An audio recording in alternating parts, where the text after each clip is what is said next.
Hi friends, তোমরা দেখছো দেবিকার kitchen. আর আজ আমি তোমাদের সাথে শেয়ার করছি একেবারে কম উপকরণে সুস্বাদু নিরামিষ আলু পটলের তরকারি।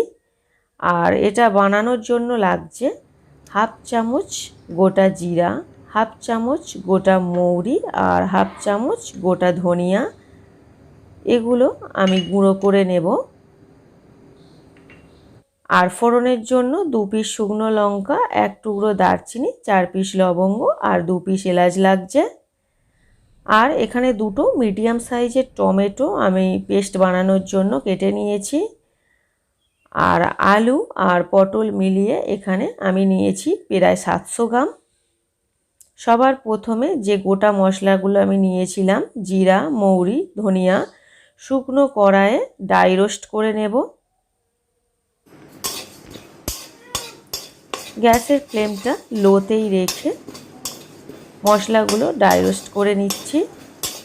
আর মশলার কালারটা চেঞ্জ হতে শুরু করেছে আর মশলা থেকেও একটা মিষ্টি গন্ধ কিন্তু বের হচ্ছে, অর্থাৎ মশলাটা ভাজা হয়ে গেছে।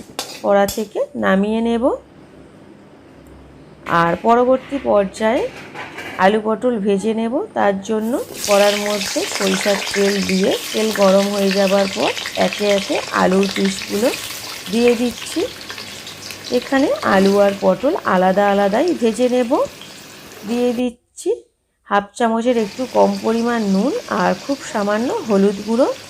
নুন দিলে আলুটা সিদ্ধ হতে কিন্তু কম সময় লাগবে, অর্থাৎ বলা যায় ভাজতে ভাজতে প্রায় সিদ্ধ হয়ে আসবে। আর হলুদের জন্য কালারটা খুব ভালো আসবে। আলু ভাজা হয়ে গেছে দেখতেই পাচ্ছ।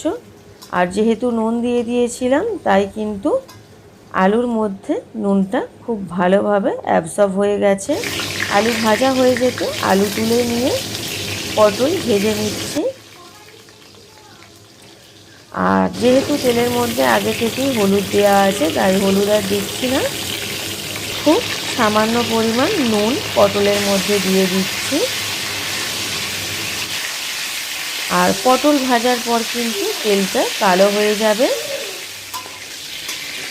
পটল ভাজা হয়ে গেছে তাই পটলের পিসগুলো কড়া থেকে তুলে নেব।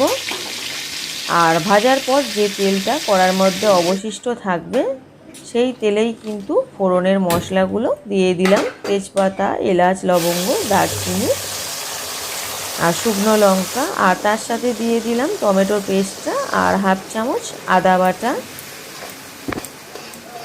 প্রায় মিনিট 4-5 সময় ধরে এই মশলাটা কিন্তু কষিয়ে নিতে হবে যাতে টমেটোর কাঁচা গন্ধটা না থাকে। আর এখানে খুব সামান্য পরিমাণ চিনি অ্যাড করলাম কালারের জন্য। এখানে আমি হাফ চামচ হলুদ গুঁড়ো, হাফ চামচ লঙ্কা গুঁড়ো আর স্বাদ অনুসারে নুন, হাফ চামচের একটু কম পরিমাণ নুন ব্যবহার করছি এই নিরামিষ আলু পটল বানানোর জন্য। এখানে ঝালের পরিমাণটা অবশ্যই কিন্তু তোমরা তোমাদের টেস্ট অনুযায়ী দেবে। 5 মিনিট পর যখন মশলা থেকে তেল ছাড়তে শুরু করেছিল তখন কিন্তু আমি এই শুকনো গুঁড়ো মশলাগুলো অ্যাড করলাম। সামান্য জল দিয়ে দিলাম। নাড়াচাড়া করার পর আলু পটল দিয়ে দিয়েছি। আবারও মিনিট 4-5 সময় ধরে কিন্তু সব কিছু কষিয়ে নেব। আর তবেই কিন্তু তরকারির টেস্টটা ভালো আসবে। এইভাবে আলু পটল ভাজার পর তারপরে যখন কষা হবে কষতে কষতে প্রায় 60 থেকে 70% আলু পটল কিন্তু সিদ্ধ হয়ে যায়। দিয়ে দিলাম জল আর ধনেপাতা কুচি। আরও মিনিট 10-15 সময় ধরে বাকি রান্নাটা করে নেব। ঢাকা দিয়ে দিচ্ছি যাতে আলু পটলটা সিদ্ধ হতে কম সময় লাগে। প্রায় 8-10 মিনিট পর, ফ্রেন্ডস সকলের ক্ষেত্রে সময়টা কিন্তু এক লাগবে না, আমার ক্ষেত্রে প্রায় 8 মিনিট পরই আমি ঢাকনা খুলে তোমাদের দেখাচ্ছি আলু আর পটল সিদ্ধ হয়ে গেছে।